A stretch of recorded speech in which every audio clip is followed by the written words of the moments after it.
জানিছো মই হিমাক্ষী আজি প্ৰধানমন্ত্ৰী নৰেন্দ্ৰ মোদী অসমলৈ আহিব দুদিনীয়া ভ্ৰমণসূচীৰে অসমলৈ আহিব প্ৰধানমন্ত্ৰীগৰাকীক আদৰিবৰ বাবে অসমত চলিছে ব্যাপক প্ৰস্তুতি লগতে প্ৰধানমন্ত্ৰীগৰাকী অসমবাসীৰ বাবে 10টাকৈ বৃহৎ কাৰ্যসূচী হাতত লৈছে লাখপতি বাইদেউৰ পৰা বিনামূলীয়া ঘৰলৈকে জনাইছো সবিশেষ লৈ অহাৰ চেষ্টা কৰিছো 10টাকৈ আছে বৃহৎ কাৰ্যসূচী অসমবাসীৰ বাবে আজি যেহেতু প্ৰধানমন্ত্ৰীগৰাকী অসমলৈ আহিব প্ৰধানমন্ত্ৰী নৰেন্দ্ৰ মোদী আৰু দুদিনীয়া ভ্ৰমণসূচীৰে অসমলৈ আহি আছে প্ৰধানমন্ত্ৰীগৰাকী দুদিনীয়া ভ্ৰমণসূচী আৰু 10টাকৈ বৃহৎ কাৰ্যসূচী ৰাজ্যবাসীক উৎসৰ্গা কৰিব প্ৰধানমন্ত্ৰীগৰাকী 10টাকৈ বৃহৎ কাৰ্যসূচী আছে যোৰহাটৰ হুলুঙাপাৰা উন্মোচন কৰিব মহাবীৰ লাচিত বৰফুকনৰ 125 ফুট উচ্চতাৰ বিশাল প্ৰতিমূৰ্তি 5,55,555টা পৰিয়ালক দিয়া হ'ব চৰকাৰী ঘৰ আৰু একেদিনাই লাভ কৰিব চৰকাৰী ঘৰ দেশৰ ভিতৰতে সৰ্বপ্ৰথম এই বৃহৎ সংখ্যক ঘৰ উৎসৰ্গা কৰে প্ৰধানমন্ত্ৰীগৰাকীয়ে তিনিচুকীয়াৰ মেডিকেল কলেজ হাস্পতাল উন্মোচন কৰিব প্ৰধানমন্ত্ৰীগৰাকীয়ে শিৱসাগৰ মেডিকেল কলেজ হাস্পতালৰো আধাৰশিলা স্থাপন কৰিব প্ৰধানমন্ত্ৰীগৰাকীয়ে জনাইছো 10টাকৈ বৃহৎ কাৰ্যসূচী আছে অসমবাসীৰ বাবে কাৰ্যসূচী আছে যেটো প্ৰধানমন্ত্ৰীগৰাকী অহাক লৈ এতিয়া ব্যাপক প্ৰস্তুতি চলিছে ৰাজ্যত বাৰাউনীৰ পৰা গুৱাহাটীলৈকে গেছ পাইপলাইনৰো উদ্ঘাটন কৰা হ'ব বহু কেইটা কাৰ্যসূচী হাতত লৈ প্ৰধানমন্ত্ৰীগৰাকী অসমলৈ আহিছে ডিগবৈবাসীৰ বাবেও আছে ভাল খবৰ ডিগবৈ শোধনাগাৰত বৰ্ধিতকৰণৰ আধাৰশিলা স্থাপন কৰা হ'ব আৰু ধূপধৰাৰ পৰা ছয়গাঁৱলৈ আৰু নিউ বঙাইগাঁৱৰ পৰা সৰভোগলৈ দ্বৈত ৰেল লাইনৰো উন্মোচন কৰা হ'ব গতিকে বহু কেইটা বৃহৎ কাৰ্যসূচী আছে প্ৰধানমন্ত্ৰীগৰাকী যেহেতু প্ৰধানমন্ত্ৰীগৰাকী অসমলৈ দুদিনীয়া ভ্ৰমণসূচীৰে আহিব 10টাকৈ বৃহৎ কাৰ্যসূচী ৰাজ্যবাসীক উৎসৰ্গা কৰিব প্ৰধানমন্ত্ৰীগৰাকী সেয়া লাগিলে লাখপতি বাইদেউৰ পৰা বিনামূলীয়া ঘৰেই হওক বহু কেইটা ঘোষণা আছে যেহেতু দেশৰ ভিতৰতে সৰ্বপ্ৰথম এই বৃহৎ সংখ্যক ঘৰ উৎসৰ্গা কৰিব 5 লাখতকৈও অধিক দৰিদ্ৰ পৰিয়ালে একেদিনাই লাভ কৰিব চৰকাৰী ঘৰ আৰু প্ৰথমবাৰৰ বাবে এনে হ'ব ভাৰতবৰ্ষত এনে হ'ব বৃহৎ সংখ্যক লোকে একেদিনাই লাভ কৰিব চৰকাৰী ঘৰ লাভ কৰিব আৰু এতিয়া প্ৰধানমন্ত্ৰীগৰাকী অসমৰ অহাৰ খবৰে সকলোৰে মাজত আনন্দৰ জোৱাৰ তুলিছে তেওঁক আদৰিবৰ বাবে ব্যাপক প্ৰস্তুতি চলিছে ৰাজ্যত 10টাকৈ বৃহৎ কাৰ্যসূচী লৈ প্ৰধানমন্ত্ৰীগৰাকী অসমলৈ আহিব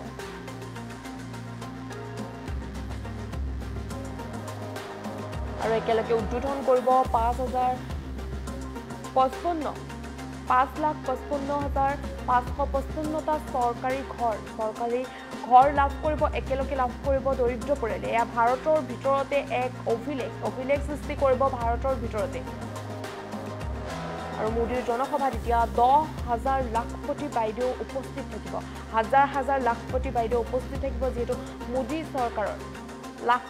চৰকাৰে লাখপতি কৰাৰ লক্ষ্য আগত ৰাখিছে লাখপতি বাইদেউক লৈ লিখা বুকলেটো মুকলি কৰিব মোদীয়ে এই মুহূৰ্তত জনাইছো লাখ লোকৰ বাবে ভাল খবৰ ৰাজ্যবাসীৰ বাবে ভাল খবৰ যে 10টাকৈ বৃহৎ কাৰ্যসূচী লৈ অসমলৈ আহিছে প্ৰধানমন্ত্ৰী নৰেন্দ্ৰ মোদী আহিব আৰু দুদিনীয়া ভ্ৰমণসূচীৰে আজি অসমলৈ আহিব প্ৰধানমন্ত্ৰীগৰাকী দুদিনীয়া ভ্ৰমণসূচীৰে অসমলৈ আহি আছে প্ৰধানমন্ত্ৰী নৰেন্দ্ৰ মোদী 10টাকৈ বৃহৎ কাৰ্যসূচী হাতত লৈছে আৰু 10টাকৈ বৃহৎ কাৰ্যসূচীয়ে ৰাজ্যবাসীক উৎসৰ্গা কৰিব প্ৰধানমন্ত্ৰীগৰাকী এতিয়া যোৰহাটবাসীৰ বাবে আছে ভাল খবৰ বহুকেইখন জিলাৰ লোকসকলৰ বাবে আছে ভাল খবৰ ৰাজ্যবাসীৰ বাবে আছে ভাল খবৰ যোৰহাট হুলুঙাপাৰাত উন্মোচন কৰিব মহাবীৰ লাচিত বৰফুকনৰ 125 ফুট উচ্চতাৰ বিশাল প্ৰতিমূৰ্তি উন্মোচন কৰিব আৰু 5,55,555টা পৰিয়ালক দিয়া হ'ব চৰকাৰী ঘৰ একেলগে 5 লাখতকৈও অধিক পৰিয়ালে লাভ কৰিব চৰকাৰী ঘৰ আৰু এয়া দেশৰ ভিতৰতে সৰ্বপ্ৰথম এই বৃহৎ সংখ্যক ঘৰ উৎসৰ্গা কৰিব প্ৰধানমন্ত্ৰীগৰাকীয়ে আৰু তিনিচুকীয়া মেডিকেল কলেজ হাস্পতাল উন্মোচন কৰিব প্ৰধানমন্ত্ৰীগৰাকীয়ে শিৱসাগৰবাসীৰ বাবেও আছে ভাল খবৰ শিৱসাগৰ মেডিকেল কলেজ হাস্পতালৰো আধাৰশিলা স্থাপন কৰিব প্ৰধানমন্ত্ৰী নৰেন্দ্ৰ মোদী আৰু বাৰাউনীৰ পৰা গুৱাহাটীলৈ গেছ পাইপলাইনৰো উদ্ঘাটন কৰা হ'ব ডিগবৈ শোধনাগাৰ বৰ্ধিতকৰণৰ আধাৰশিলা স্থাপন কৰা হ'ব আৰু ধূপধৰাৰ পৰা ছয়গাঁৱলৈ আৰু নিউ বঙাইগাঁৱৰ পৰা সৰভোগলৈ দ্বৈত ৰেল লাইনৰো উন্মোচন কৰা হ'ব গতিকে বহু কেইটা কাৰ্যসূচীৰে অসম ভ্ৰমণ কৰিব প্ৰধানমন্ত্ৰীগৰাকীয়ে দুদিনীয়াকৈ অসম ভ্ৰমণ কৰিব প্ৰধানমন্ত্ৰীগৰাকীয়ে বহু কেইটা কাৰ্যসূচী হাতত লৈছে একেলগে 5 লাখতকৈও অধিক দৰিদ্ৰ পৰিয়ালে লাভ কৰিব চৰকাৰী ঘৰ একেদিনতে লাভ কৰিব চৰকাৰী ঘৰ দৰিদ্ৰ পৰিয়ালৰ লোকৰ বাবেও ভাল খবৰ একেদিনাই লাভ কৰিব যেহেতু চৰকাৰী ঘৰ লাভ কৰিব দৰিদ্ৰ পৰিয়ালে লগতে লাখপতি বাইদেউসকলৰ বাবেও আছে ভাল খবৰ যিসকল লাখপতি তেওঁলোকৰ বাবেও আছে ভাল খবৰ বহু লোক উপস্থিত থাকিব যেহেতু মোদী নৰেন্দ্ৰ মোদী অসমলৈ অহাক লৈ এতিয়া ব্যাপক প্ৰস্তুতি চলিছে ৰাজ্যবাসীৰ যে উৎকণ্ঠাৰ অন্ত নপৰা হৈছে 10টাকৈ যেহেতু বৃহৎ কাৰ্যসূচীৰে অসমলৈ প্ৰধানমন্ত্ৰী নৰেন্দ্ৰ মোদী ভ্ৰমণ কৰিব 10টাকৈ বৃহৎ কাৰ্যসূচীৰে ৰাজ্যবাসীক উৎসৰ্গা কৰিব প্ৰধানমন্ত্ৰীগৰাকী এই মুহূৰ্তত মন্তব্য আছে মন্তব্য শুনাব বিচাৰিছোঁ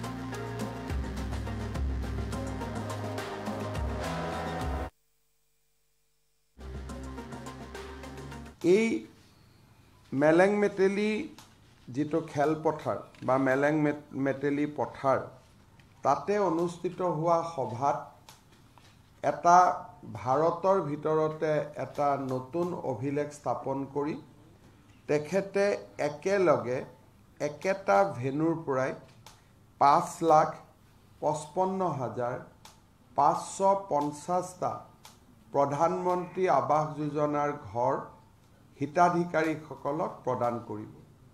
ইয়াৰ আগতে ভাৰতত একেখন মঞ্চৰ পৰাই 5,55,555টা ইমান সংখ্যক গৃহ একেটা স্থানৰ পৰাই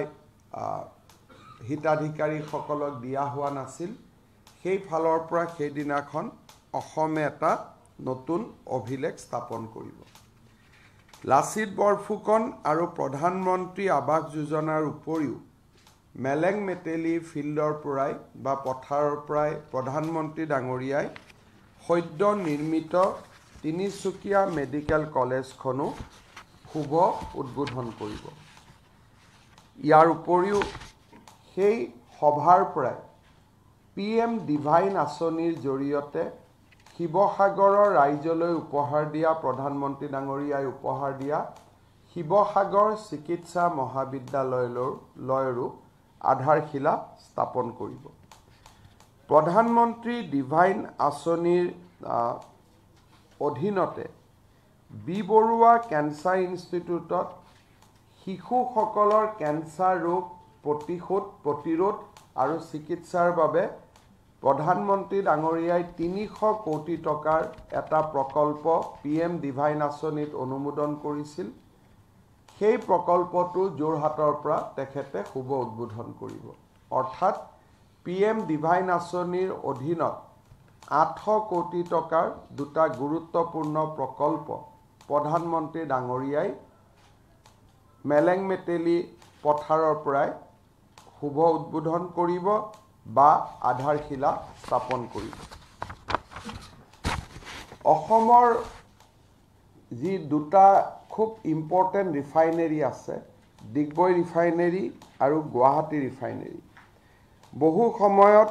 ডিগবৈ ৰিফাইনেৰীৰ ভৱিষ্যতক লৈ বিভিন্ন সময়ত বৌদ্ধিক মহলত বা অভিজ্ঞ মহলত চৰ্চা হৈছিলে আৰু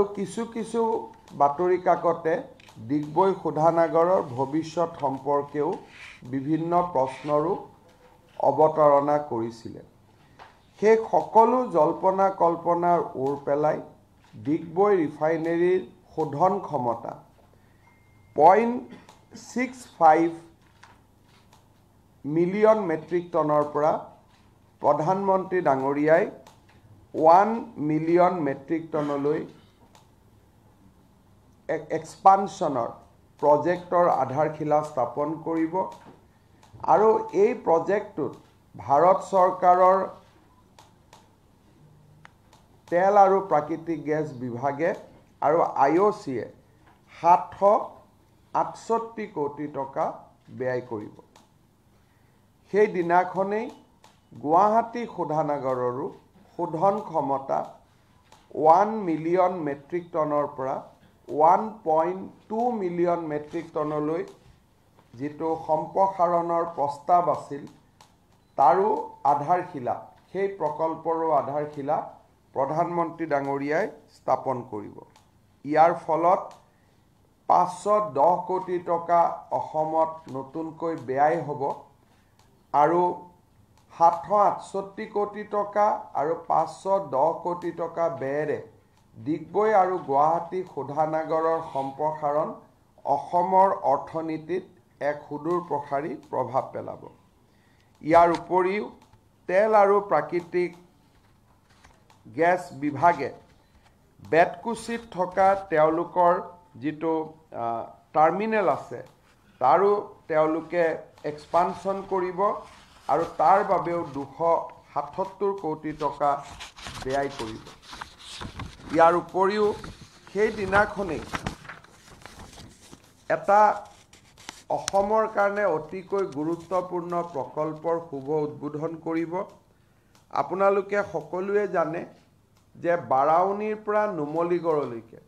আমি বহুত ভাষণত কওঁ যে অসমৰ মানুহৰ বহুদিনে এটা অভিযোগ আছিল যে অসমৰ পৰা তেল আৰু গেছ বাৰাউনীলৈ লৈ যোৱা হয়। সি সত্য আছিল এসময়ত, ইতিহাসৰ শুধৰণি বুলিও ক'ব পাৰোঁ বা আমি এক অসমৰ প্ৰতি ডাঙৰ উপহাৰ বুলি ক'ব পাৰোঁ যে এতিয়া বাৰাউনীৰ পৰা গুৱাহাটীলৈ তেল আৰু গেছ আহিব পৰা এটা পাইপলাইন যি ইমান দিন নিৰ্মাণ হৈ আছিল ৩,৯৯২ কোটি টকা ব্যয় কৰাৰ পিছত ই প্ৰস্তুত হৈ উঠিছে। এই প্ৰকল্পটোৰ প্ৰধানমন্ত্ৰী ডাঙৰীয়াই শুভ উদ্বোধন কৰিব। ছেকেণ্ড ফেজত ই গুৱাহাটীৰ পৰা নুমলীগড়লৈকে যাব। বৰ্তমান বাৰাউনীৰ পৰা গুৱাহাটীলৈ গেছ পৰিবহণ কৰা এই পাইপলাইনডাল ৩,৯৯২ কোটি টকাৰে নিৰ্মাণ কৰাৰ পিছত প্ৰধানমন্ত্ৰী ডাঙৰীয়াই তাৰ শুভ উদ্বোধন কৰিব। ইয়াৰ উপৰিও বঙাইগাঁও আৰু গুৱাহাটী ৰিফাইনেৰী খাৰুৱা তেলৰ পৰিমাণ বৃদ্ধি কৰাৰ বাবে, যিহেতু মই এক্সপানশ্যনৰ কথা ক'লোঁ যে 1ৰ পৰা 1.2 মিলিয়ন মেট্ৰিক টন হ'ব, বাৰাউনীৰ পৰা গুৱাহাটীলৈকে তেল আগতে উল্লেখ কৰা মতে গুৱাহাটীৰ পৰা বাৰাউনীলৈকে তেল গৈছিল। এতিয়া বাৰাউনীৰ পৰা গুৱাহাটীলৈ তেল ঠেলি পঠিয়াবৰ বাবে এটা পাম্পিং ষ্টেচন অইল ইণ্ডিয়া লিমিটেডে 572 কোটি টকা দি নিৰ্মাণ কৰিছে, তাৰো শুভ উদ্বোধন হ'ব। অৰ্থাৎ এতিয়া খাৰুৱা তেলৰ উভতনি সোঁত অসমলৈ আৰম্ভ হ'ব। ইয়াৰ উপৰিও দুলীয়াজানৰ পৰা ডিগবৈ ৰিফাইনেৰীলৈকে এক্সপানশ্যনৰ পিছত খাৰুৱা তেল যাতে পঠাব পাৰে, অইল ইণ্ডিয়া লিমিটেডে আন এটা স্পাৰ লাইন পাম্পিং ষ্টেচন তেখেতসকলে নিৰ্মাণ কৰিছিল 51 কোটি টকাৰে, তাৰো শুভ উদ্বোধন হ'ব। ভাৰতীয় ৰেলৱে দুটা ডাঙৰ প্ৰকল্প ইতিমধ্যে সমাপন কৰিছে 1328 কোটি টকাৰে। তাকো ৰাষ্ট্ৰৰ বাবে প্ৰধানমন্ত্ৰী ডাঙৰীয়াই উৎসৰ্গিত কৰিব। এটা হৈছে ধূপধৰাৰ পৰা ছয়গাঁৱলৈকে ৰেল লাইন ডাবলীকৰণ অৰ্থাৎ দ্বৈত ৰেলপথ নিৰ্মাণৰ 176 কিলোমিটাৰ ভাৰতীয় ৰেলৱে ইতিমধ্যে সমাপ্ত কৰিছে। দ্ৰুতগতিত দ্বৈত ৰেলৱেকৰণৰ কাম আগবাঢ়িছে আৰু সেই 807 কোটি টকা ব্যয়েৰে নিৰ্মাণ কৰা 34 কিলোমিটাৰ